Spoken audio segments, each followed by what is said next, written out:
Your mind is the most powerful tool you possess. Not your body, not your money, not your social circle. Your mind.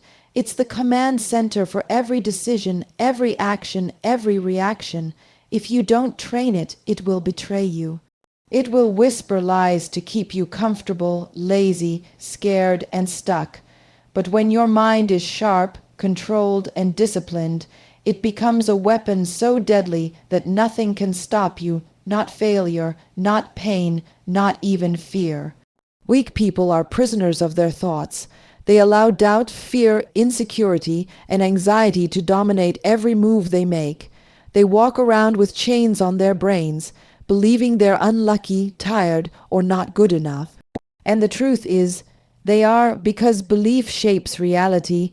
If your mind is soft, your life will be soft. If your mind is sharp, your life will be unstoppable. Sharpening the mind starts with awareness. You have to watch your thoughts like a hawk. The moment negativity creeps in, you cut it down. No tolerance, no pity. You replace it with power. When your mind says, I can't, you override it with, I will. When it whispers, rest, you respond, earn it.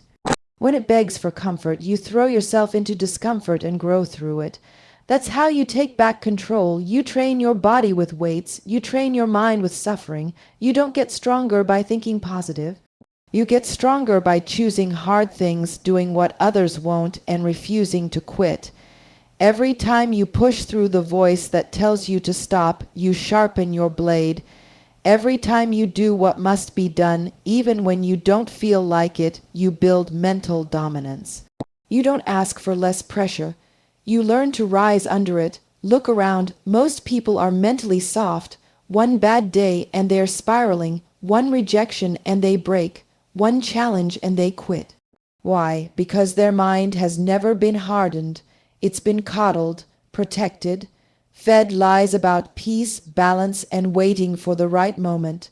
There is no perfect time. There is only now. And if your mind isn't ready for war, the world will eat you alive. You have to become ruthless with your focus, ruthless with your time, ruthless with your inner dialogue. No more excuses, no more softness. Mental control means emotional control. You can't afford to be ruled by moods and whims. Winners think differently. They operate on command, not convenience. They've programmed their mind like a weapon. Calculated, sharp, deadly. When chaos hits, the weak panic, the strong execute. The difference is mental conditioning. You either spend every day sharpening your mind, or you let it dull into a blade so blunt it cuts you instead of your enemies. Feelings will betray you every single time. They'll tell you to sleep in when it's time to rise. They'll tell you to quit when you're just getting started. They'll scream for comfort when discomfort is the only path to growth. The moment you start listening to feelings, you hand over your power. Discipline doesn't care how you feel, it only cares what must be done. That's why discipline is the only currency of real success. Emotion is temporary, discipline is permanent, emotion is reactive, discipline is proactive. You can feel tired and still train. You can feel fear and still act. You can feel unmotivated and still execute. The problem with most people is they wait to feel like doing something. That's weakness. That's a slave mentality. Discipline doesn't wait. It moves, it commands, it dominates. You have to become someone who moves without emotion. The alarm goes off, you get up. The schedule says train, you train. The plan says execute, you execute. It doesn't matter if you're sad, anxious, sore, or broken. The work doesn't care. The goal doesn't care. The only thing that matters is whether you got it done or not. Discipline is the ability to move regardless of your emotional state. It's what separates the high-performers from the excuse makers. Let's be clear, your emotions are real, but that doesn't make them reliable.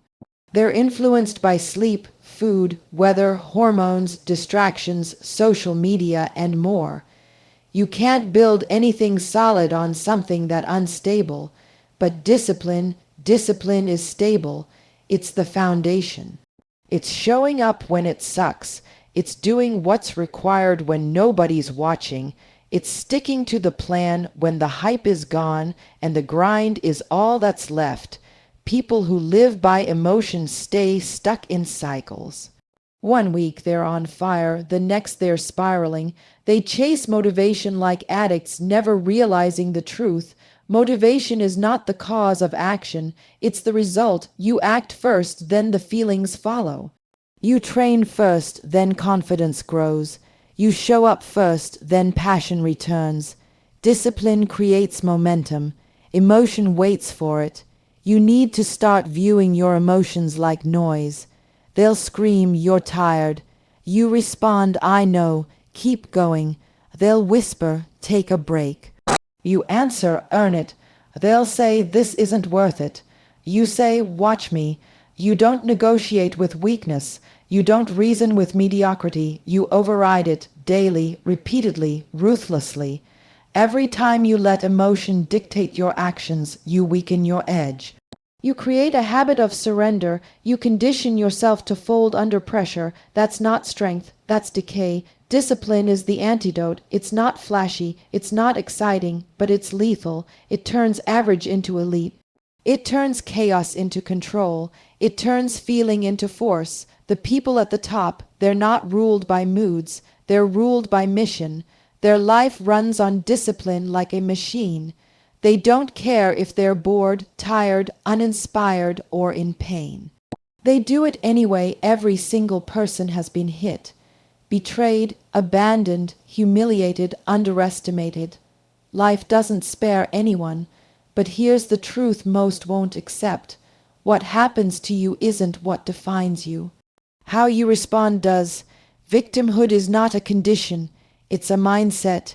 You either wear your pain like a crown and let it rule you, or you use it like a blade and cut through your limits. There is no in between. The people who stay broken choose to stay broken. Blaming the world is easy. It gives you an escape. It lets you pretend you're powerless, that someone else is responsible for the mess you're in. But power never lives in excuses. Power lives in ownership. You can't fix what you refuse to take responsibility for. The moment you say, "It's on me," even if it wasn't your fault, you put yourself back in control. That's where transformation begins. Not in comfort, in accountability. Victims obsess over fairness. Winners don't care. Life isn't fair. Success isn't fair. Pain isn't fair. But you know what is fair. Discipline, focus, work. Every person has the ability to outwork their excuses and build something great from nothing. The difference most people don't. They'd rather stay comfortable in their self-pity than uncomfortable in their growth. They don't want change. They want attention. They want validation for their pain, not power over their circumstances. You can tell who's chosen victimhood by how they speak.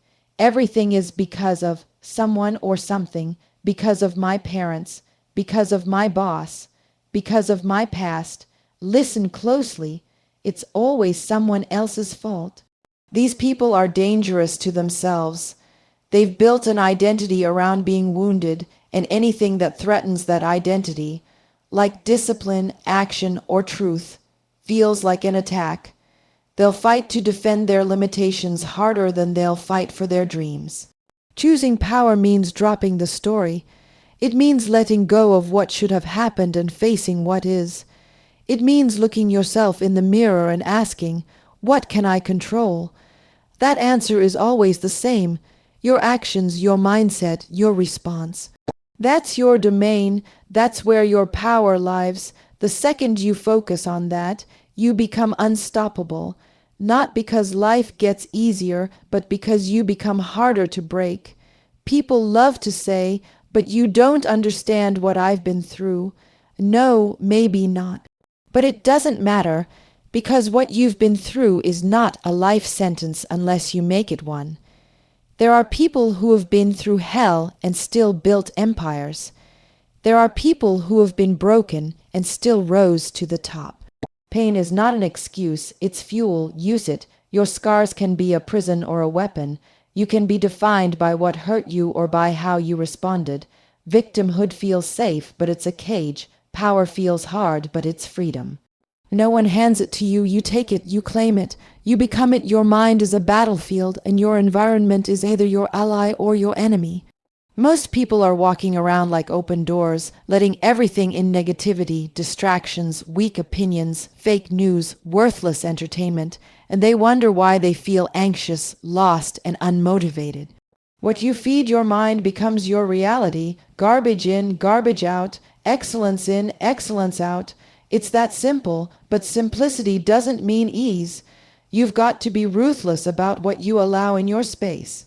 Your thoughts are shaped by your inputs, the music you listen to, the people you hang around, the social media you scroll, the conversations you engage in.